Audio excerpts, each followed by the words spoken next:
Assemble a John Deere Perego 12-volt Gator. I've just taken it out of the box. It should take you about 20 minutes, and all you need is a Phillips screwdriver. So away we go.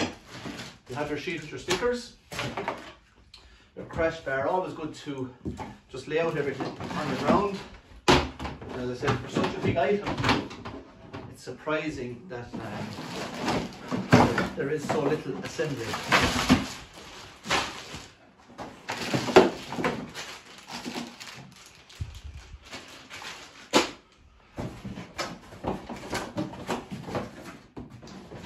You get your instruction manual. I've done enough now that I don't need to consult with it at this stage. So away we go. I'm just going to lay out all the parts on the floor. I'm going to leave the stickers until last.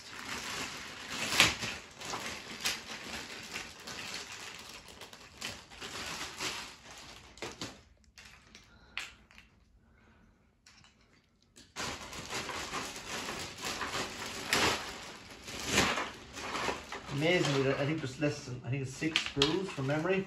4 or 6 screws only required. Amazing for such a big item.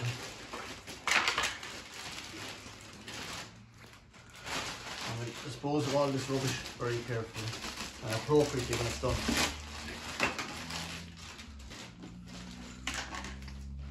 On our parts with 2 rear hubcaps. And side bars with 2s of nearly everything actually.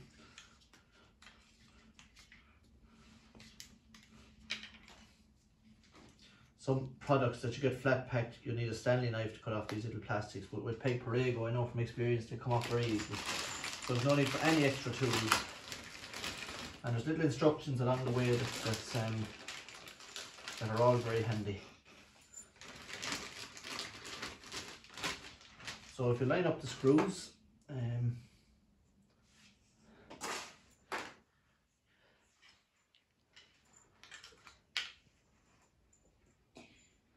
you'll find you have 6 long ones and 4 short ones, and then you have enough in a bolt. So we're going to start with the steering wheel. Come close here, Gracie. The yellow circular thing, I don't know what to call it, goes on the underside of the wheel. There's 8 little holes, but just be really careful. I know from experience, just line up the holes, because if you bend these, they don't go in properly afterwards. Line them up as you go around, and then just pop them all in simultaneously. Just need to take just a couple of seconds on this one, because if you do them incorrectly, it just takes away from the steering wheel.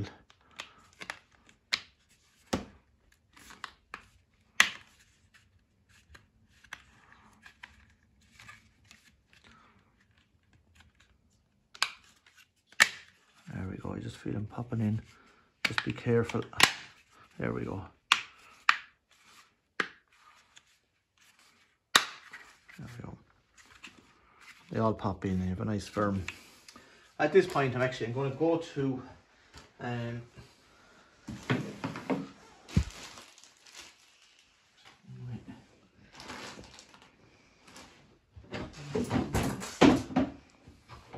just to finish off the steering wheel.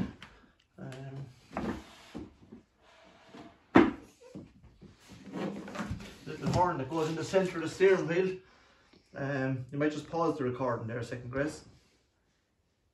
The missing box, just in case it actually was tucked up underneath the bonnet. It's just a horn for the steering wheel. The instructions tell you to do it later. I actually like to get it done early in time. So I always just double check here. The spring goes in first, right into the middle. Take out the little white tab, otherwise the horn won't work. That sits in there. Now you have a choice. You have a grey or a yellow option to go in the centre of the steering wheel. We'll go with the yellow because I think John Deere is orange and yellow, and it's the one that is easily recognisable. Be sure that oh, I have it upside down. Always be careful.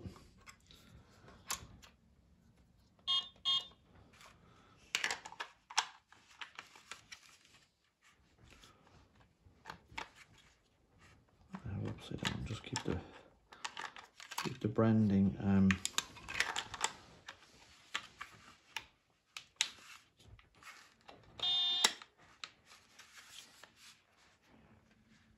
That just pops in. There's two little clips there and a small bit of force.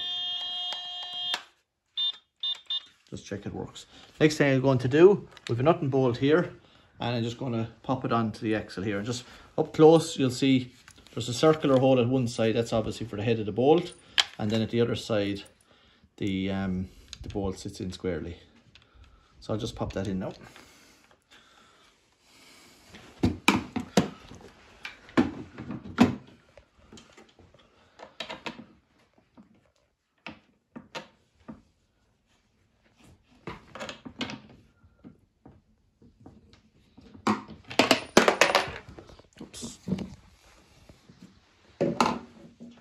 The nut here again. Make sure I line it up properly. Should be right this time.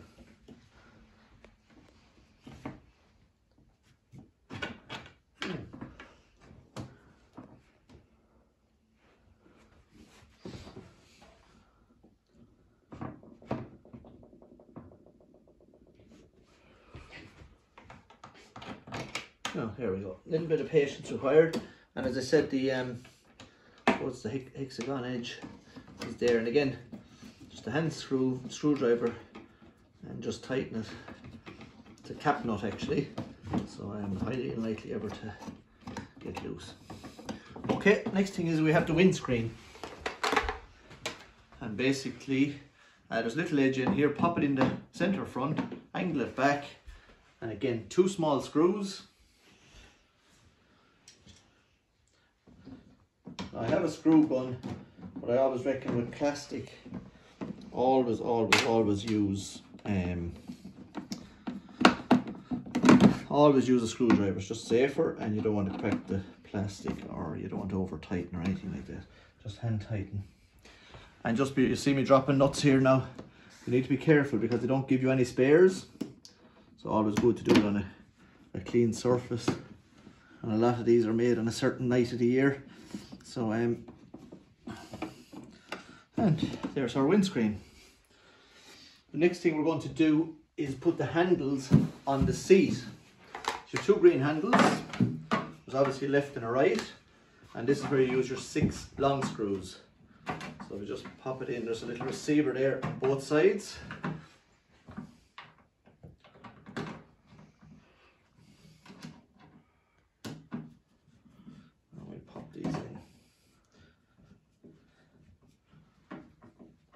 Stop there again, Grace, we can go again. There we have the seat done, 6 screws, 3 on each side. So we leave that aside for a moment. Here's the rear hubcaps. This is what I've learned to speed up the process. You'll notice totally smooth on the front, and on the back just like 2 little receivers for the rear lights. So we just pop them in at an angle, and just a small bit of force, you'll hear it pop. There we go. That's one rear indicator light, and here's the other. That's the other rear indicator light, and it's also handy for the next phase. Just take out these. So here's the trunk, I think we could call it, and these, you'll see there's 2 little holes. I just want to get a close up here. 2 receivers on each side, and obviously you decide which is the back, and literally line them up. And again, just a small bit of force. I'm going to turn it upside down because there is a small bit of pressure required. And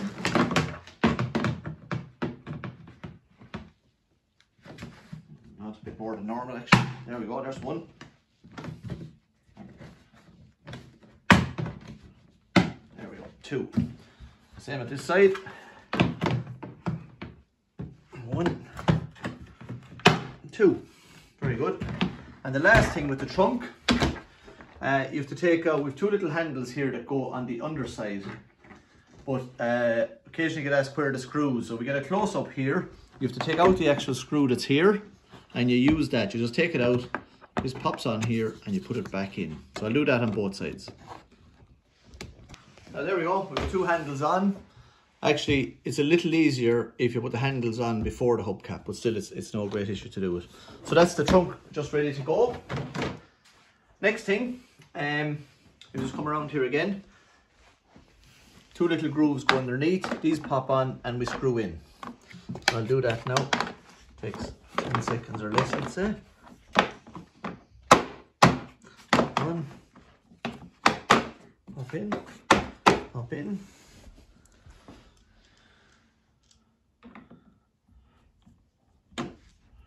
And the screws, as I said, if you have a screw gun, make sure you use very little torque, because there's plastic into plastic. Even though these Gators, they last for years and years, we're selling them for many years now, you can do damage. Just people know from over the years you can do damage by doing it too much. Now, next one's a handy one. We have the 4 little hubcaps here and 4 grooves, and the delivery just pop in. Gives a nice look to the tractor.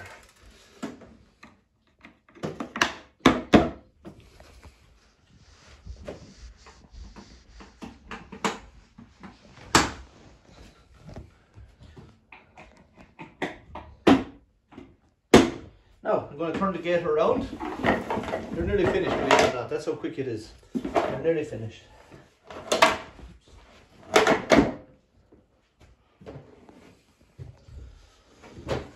So you put the trunk in situ. I'm going to get close up here. 2 receivers here. And literally just position them in there. And we have 2 little plastics and 2 little plastics. So I'm just going to get down on my knees here. Apology for turning my back to you.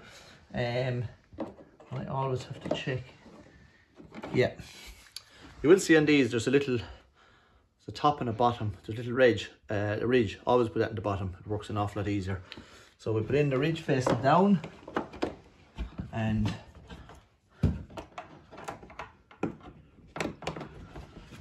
one little bit just to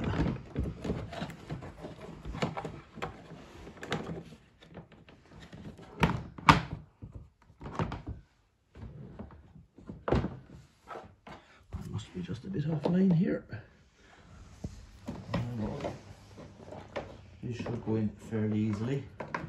Once they're lined up, they just pop in.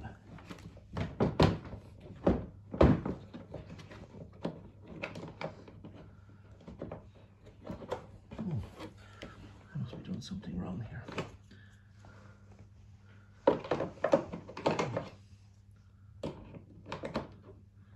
Yeah, it's lined up.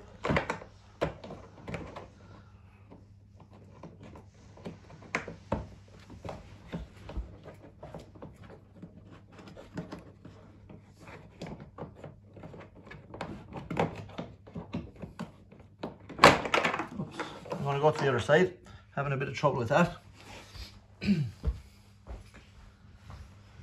Strange, because anytime I've done these pop in really easily. I'm going to get down and have a look now, maybe I'm not. Oh, there we go.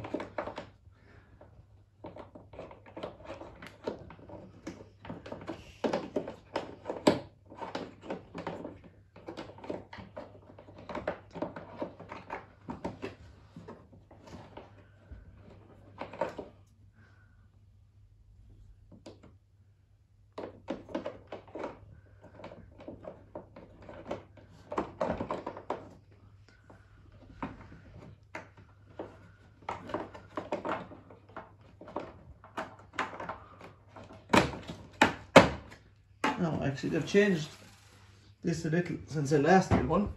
So what I said, it's actually the reverse. That little groove faces upwards. You have to put it on, lift up the tractor. That faces upwards.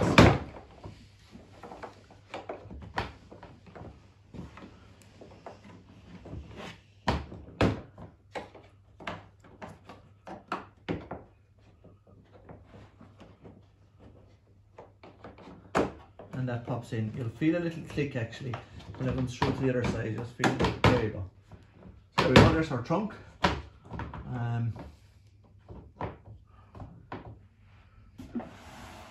Trunk is good to go. Now, last thing.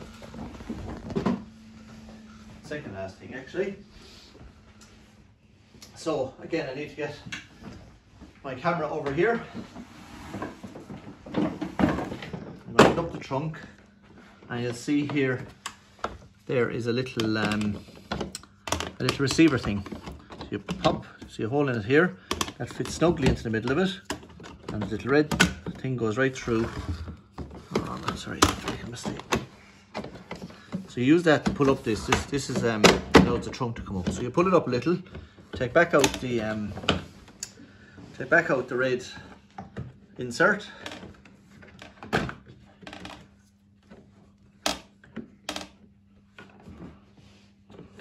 And you put it back in, feeding it in through the hole in the receiver.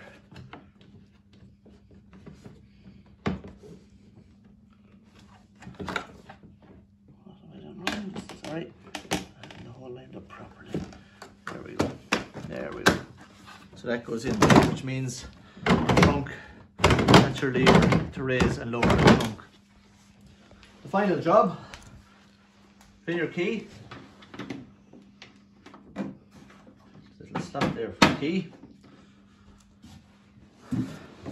And to position the seat. So you'll see here there are 7 holes. And there are 4 receivers. So obviously, depending on the age of your children or your child, the further back it goes for the older children. It's a 2-seater, and we just need to turn the Gator on its side to do this. And that's it, completely finished. Takes 2 or 3 minutes to put on the stickers, and then it's all dickied up. The final thing I'm going to show you, because we get some calls on this. So typically when this is for display purposes, I just put it into the middle there, and we go underneath. Literally put your hand up underneath, and you'll feel the bolts and just bolt them back on. Again, just hand tighten them, no need for any excessive strength, just hand tighten them there. Oops.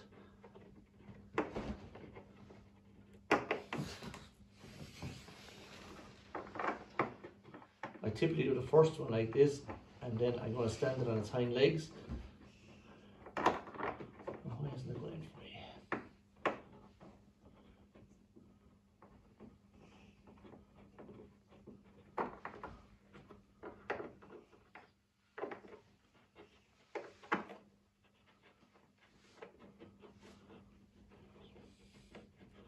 Hey, there we go. So hand tighten one.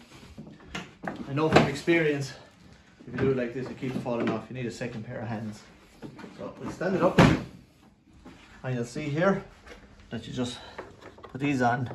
And obviously then as the children grow, or if the seat is too far back, by process of elimination, you can simply move forward. Or that's it, just hand tighten them. You don't want the seat to be wobbly.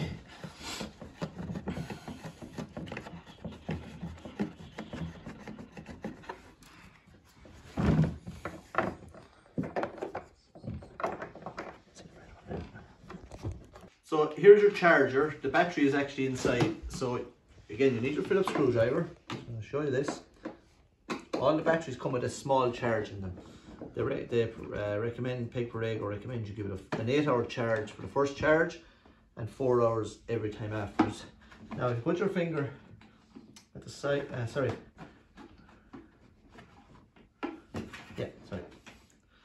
side here,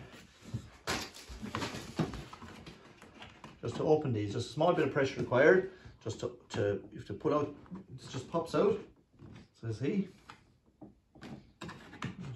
Here.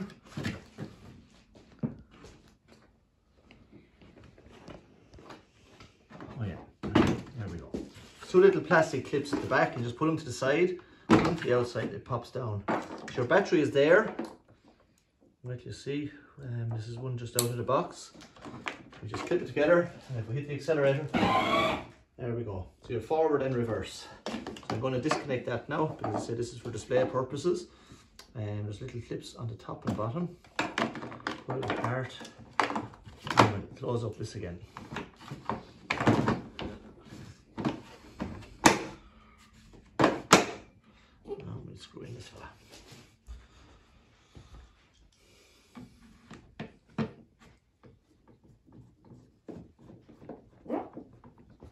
Pause.